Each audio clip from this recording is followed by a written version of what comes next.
I never thought something so terrifying could happen in the place I called home.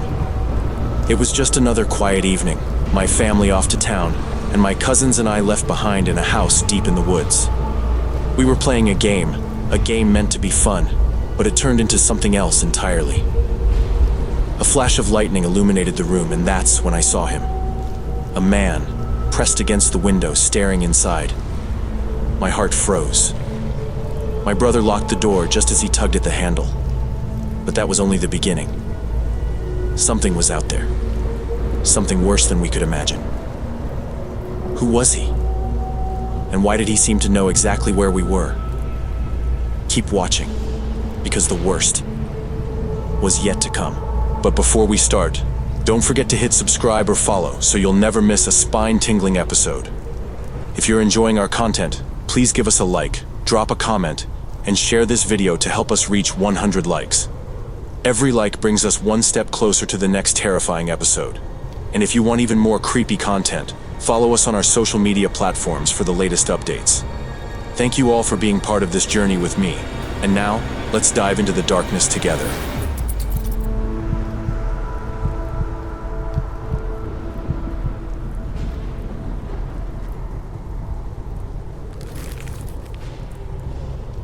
A few eerie encounters have occurred in my life. And whether it's because I'm getting older or just an unfortunate magnet for strange happenings, one particular experience still sends chills down my spine. This event took place in the early 1990s when I was 8 years old. My family had taken a trip to visit my uncle, who lived deep in the woods of southern Illinois.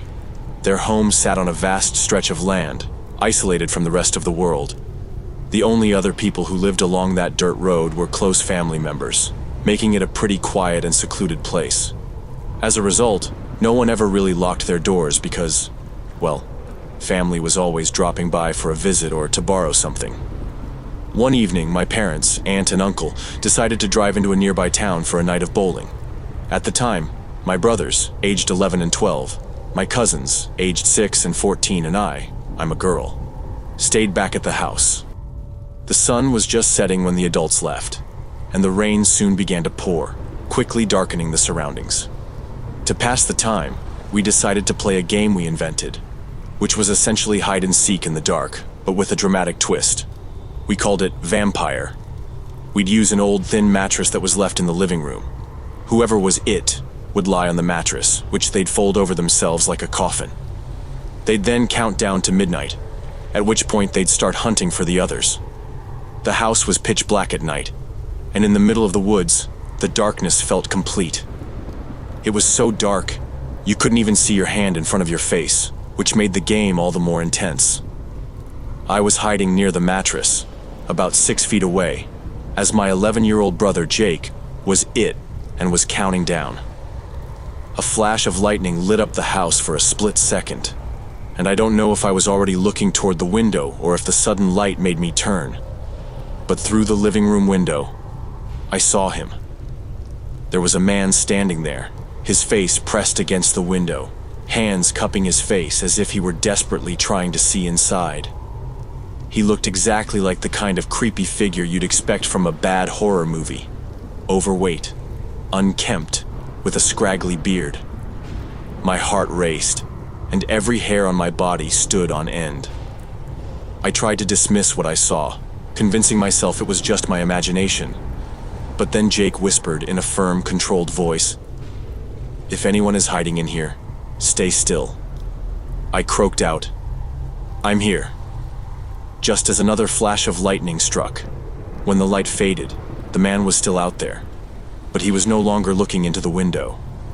Instead, he was staring at the front door. My brother and I exchanged a look, both understanding exactly what was happening next. From where he stood, the man was only about 5 feet away from the door, and Jake was just as close, though there was a couch between him and the door. In a swift motion, Jake leaped over the couch and locked the front door just as the man began to tug on the handle. There was no time to think. Jake immediately flipped on the porch light and started turning on the interior lights to let the man know we were aware of his presence. I can't explain it, but I was paralyzed by fear. I was too scared to panic. I had full trust in Jake, relying entirely on him to know what to do next. He instructed me to lock all the other doors while he called for everyone to come out and secure the windows. The next few minutes felt like a blur in my memory, but I clearly remember locking the side door and then the sliding glass door in the back of the house. Some of us remembered seeing him outside the back door, but I don't think I ever saw him there. What I do remember vividly is locking the back door, then standing frozen, hearing Jake's calm but urgent voice telling me, "Close the curtain. Listen to me. Close the curtain." I quickly obeyed. I'm not entirely sure if I saw him at the back of the house, but I do remember Jake's voice and the sharp fear in it. As we tried to reach the police, my uncle's phone, a relic of rural living, was down and the line was dead. For those who aren't familiar, a party line was when multiple homes shared a single phone line. It was the kind of thing that could be a bit of a nuisance, but it also meant we couldn't make a call. We also attempted to use my uncle's CB radio, but it was no help either. My uncle, a hunter, had a rifle collection, but with my older cousin on a trip, those rifles were nowhere to be found. The only weapon we could find was a BB gun, which, though it looked like a real rifle, didn't offer much comfort. I recall Jake placing me on phone duty, and my older brother, Sam, on the radio, while Jake stood guard at the front door with the BB gun. After what felt like an eternity, Jake said, "He's back. He's coming up the driveway." We froze in terror as the sound of footsteps grew louder. Without hesitation, Jake swung open the door, stepped onto the porch, and aimed the BB gun. "Get away now," he shouted. To our surprise, we heard our cousin, Mike, who lived a few houses down, call out, "You do realize that's a BB gun, right?" Although Mike, just 15, seemed skeptical of our story, it was a relief to have him there. He stayed with us until our parents returned, and while I'm not sure we ever told them the full details, there was no police involvement. We simply carried on with our trip, though we never played vampire again without recalling that night. Years later, I talked to Jake about the events. He recalled everything accurately, though there was one thing that surprised me. The man had been at the back door too. Jake explained that while I was locking the side door, he had seen the creepy figure move around the house to the back. When I unlocked the sliding door, the man was right there, staring inside at me. It was in that moment that Jake had instructed me to close the curtains. Additionally, we'd both forgotten about seeing him in the front yard, but as it turns out, he had been tampering with one of the cars that my cousins had left in the yard. After failing to start it, he wandered into the nearby woods, and we never saw him again.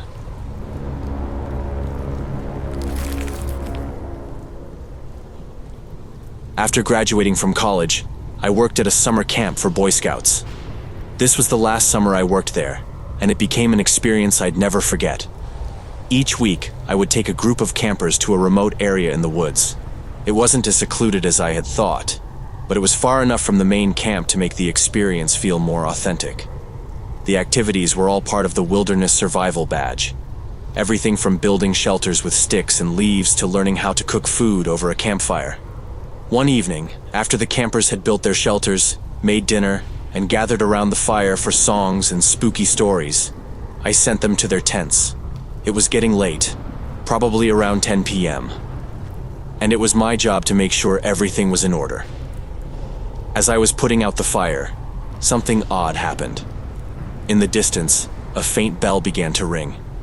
At first, it was barely audible, but it became clearer over time. It wasn't just one chime. It was like the sound of a church bell ringing regularly. The kids, who had been spooked by the stories we shared earlier, immediately started whispering about it. They were sure it was something supernatural, like ghosts. I reassured them that it was nothing to worry about. A church bell from a nearby town, no big deal. I didn't really believe it myself, but it made the most sense at the time. The problem, though, was that I knew for a fact there were no towns or churches anywhere near us. Our camp was deep in the woods, and the nearest settlement was miles away. I couldn't shake the feeling that something wasn't right. The bell rang for a few more minutes, every 10 seconds or so, and the sound grew stronger with each chime. I started to feel uneasy. Later, I checked the map of the area and saw that we were at least 20 miles from the nearest town, something that only made the sound more puzzling. I asked one of the older camp counselors, a man named Rick, if there were any rural churches nearby. He gave me a strange look, as if he knew exactly what I was talking about. Then he told me he had heard the bells too, but it was nothing to worry about. That response made me more suspicious than reassured. The next day, I asked the head counselor, Bill, about it. He shrugged it off and said that the bell was probably just an old sound carried from the distance. But there was something odd in his demeanor that caught my attention. Bill had been the head counselor for years, and he had always been calm, collected, and in control. Now, though, he seemed unusually nervous. The strange thing was, the very next day, Bill canceled all future wilderness survival activities. The other counselors were disappointed because the wilderness trips were one of the most exciting parts of the summer. They didn't think much of it, but to me, it felt like something was being hidden. If the bell sound was just an ordinary occurrence, why would Bill cancel the trips without giving a clear explanation? When I confronted him, I asked him directly why he had decided to cancel the trips. Bill gave me a quick, defensive answer, saying there had been bear sightings in the area. While that made sense, given the fact that we were in northern Utah, I couldn't help but feel like there was more to the story. There were no signs of bears in the area, no tracks, no scat, and no damage to the campgrounds. The camp was located in a heavily wooded area, and if bears had been nearby, we would have found evidence. Despite my concerns, I didn't press Bill further. I liked the guy, and I had worked with him for years. I didn't want to jeopardize our relationship over something that could be nothing. But the cancellation of the trips, along with his nervousness about the bell, left me with an uncomfortable feeling. The weeks went by without any more incidents. No one saw any strange people, nor did any campers go missing. But I couldn't shake the strange feeling that something had happened in those woods. Something that was never fully explained. I never worked at the camp again. The mystery of the bell remained unresolved. Even years later, I would think back to that night and wonder what it was that I had heard. The sound of the bell, faint and eerie, would forever be linked to Bill's strange reaction and the abrupt end to the wilderness survival program. To this day, I still have no idea what caused that bell to ring out in the middle of the woods. But I'll never forget the fear it instilled in me and the uneasy feeling that something wasn't quite right out there in those woods.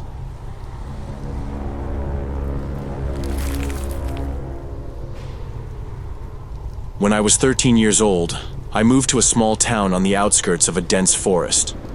It was quiet, peaceful, and isolated, with only a handful of houses in the area. The forest stretched out for miles, and even though it was bright and green during the day, the thought of being so close to something so vast and unknown was unsettling. I lived in a small house right next to the woods, and the air always smelled of earth and pine. At that age, I didn't think much about wandering into the forest alone. I often took my dog with me on walks. He was a large, intimidating black dog, and he made me feel safe. My parents didn't think twice about it. They trusted me, and they trusted the dog. It was the kind of neighborhood where you didn't lock doors, where everyone knew each other, and no one ever worried about anything dangerous happening.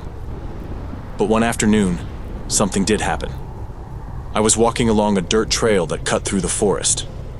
It was a popular track for motocross riders, although not many people ever used it. The forest was quiet, and the only sounds were the rustling of the trees and the crunch of leaves underfoot. The sun was shining through the canopy above, casting dappled patterns on the ground. My dog was happily trotting ahead, his large paws making soft thuds in the dirt. It was an ordinary day, but something started to feel off. At first, it was just a faint noise behind me, a soft hum that I didn't think much of. Maybe it was the wind or some distant animal, but then the sound grew louder. The hum turned into the unmistakable roar of an engine. I froze. I didn't expect anyone to be out here, let alone on a motorcycle. As the sound grew closer, my heart began to race. I looked behind me and saw a man on a motorcycle coming down the trail, his engine roaring like thunder. I panicked. I was just a 13-year-old girl in the middle of the woods with no one around to help. My first instinct was to get off the trail and hide. My dog, black as night, stuck out like a sore thumb against the lush green surroundings. I quickly ducked behind a large rock, hoping he wouldn't see us. The motorcycle passed, and I held my breath, praying he didn't stop. I waited for what felt like an eternity, telling myself I was being ridiculous, that nothing was wrong. But just as I was about to move again, I heard the engine roar louder. The man had stopped, and I realized he was turning around. I didn't know what to do. My heart hammered in my chest as I stood, frozen with fear. The man was now circling back toward me. I wasn't sure if he saw me yet, but I couldn't take the chance. I started running. My dog, much faster than me, was ahead, and I struggled to keep up. I wasn't exactly graceful, and I tripped over a root, falling hard onto the ground. My body was stiff with adrenaline as I scrambled to get back up. The man was gaining on me. I could hear the motorcycle getting closer, the engine revving, and I knew that if I didn't get away soon, he would catch me. The forest started to grow denser. I could feel the change in the air as I ran deeper into the trees, hoping for cover. The man had no choice but to stop at the edge of the thick forest, but this gave me the briefest of advantages. I ran as fast as I could, hoping I could put enough distance between us. After what seemed like forever, I stumbled upon an old house. It was abandoned, still under construction, and there was a fence surrounding it. I ducked behind the fence and crouched down, praying the man wouldn't see me. The seconds felt like minutes as I held my breath, staring out from my hiding spot. I watched as the motorcycle approached, the man's engine roaring. I hoped he would just pass by, but to my horror, he slowed down, looking around. I stayed as still as possible. I didn't make a sound. He rode slowly past the house, and I exhaled, relieved. It felt like a small victory, but I didn't move right away. I waited, hidden in the shadows, for what felt like 30 minutes, making sure he wasn't coming back. Finally, I thought it was safe enough to leave. My dog and I slowly made our way back home. The whole time, I kept looking over my shoulder, half expecting the man to appear behind me. When I finally got home, I told my parents what had happened, but they dismissed it. They thought I was being dramatic, that I had just overreacted. After all, it was a small town, and things like that didn't happen here. Years later, I heard rumors about illegal activities in the forest. There were whispers of people growing weed deep within the woods. Some even claimed there were cameras set up to watch the area. Maybe I had wandered too close to something I wasn't supposed to see. That thought haunted me for a long time.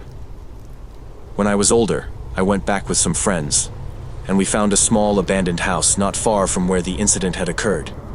It was overgrown with vines and hidden in the shadows. I couldn't help but wonder if that's where the man had been hiding, watching, waiting. Maybe he was part of something much darker than I had ever imagined.